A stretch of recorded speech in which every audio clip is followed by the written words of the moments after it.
జై శ్రీరామ్, శ్రీ గురుభ్యో నమ. ఈసారి మహాళయ అమావాస్య రోజున ఒక గొప్ప మహాయోగం వస్తోంది. హస్తా నక్షత్రంలో చంద్రుడు ఉండడం, ఇది గజఛాయ శ్రాద్ధం అనేటువంటి శ్రాద్ధాన్ని ఆచరించడానికి యోగ్యత కలిగినటువంటి రోజు అన్నమాట.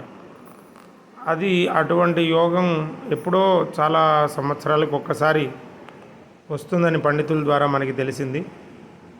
అది మీ అందరికీ తెలియజేద్దామనే ఉద్దేశంతో ఈ వీడియో చేస్తున్నాను. ఈ గజఛాయ శ్రాద్ధం అనేది కూడా బాగా అంతరించిపోయింది, చాలామందికి తెలియడం లేదు అని పెద్దల ద్వారా తెలుస్తోంది. ఇది ఆచరించడం కూడా చాలా కష్టమని చెప్తున్నారు. ఎలాగా అంటే ఏనుగు నీడలో ఈ యొక్క శ్రాద్ధాన్ని ఆచరించాలి. ఈ శ్రాద్ధాన్ని ఆచరించేటప్పుడు ఆ ఏనుగు చెవుల నుంచి వచ్చేటువంటి గాలి ఆ పితృదేవతలకి అత్యంత శీతలమై వారికి చాలా హాయిని కలిగిస్తుందని, దాంతో వారు ఎన్నో జన్మల నుంచి మనకు వచ్చిన పితృశాపాలన్నింటినీ పోగొట్టి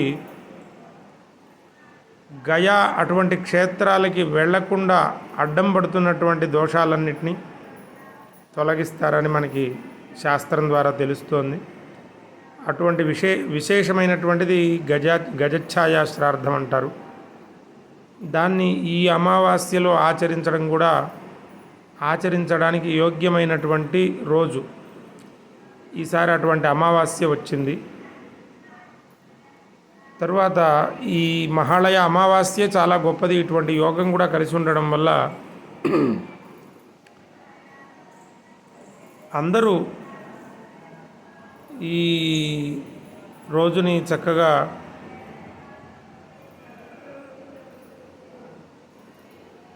ఆ రోజున అందరూ వినియోగించుకుని ఆ రోజున మీ పెద్దల్ని ఉద్దేశించి తిలతర్పణాదులు కానీ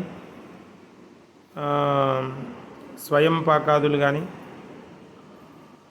దానం చేసినట్లయితే యథాశక్తిగా మనం ఎవరికి ఏ కొద్దిపాటి దానం చేసినా కూడా అది అక్షయమైన ఫలితాన్ని ఇస్తుందని పెద్దలు, శాస్త్ర పండితులు అందరూ చెప్తున్నారు.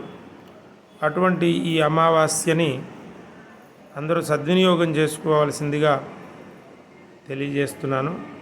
హరి ఓం స్వస్తి.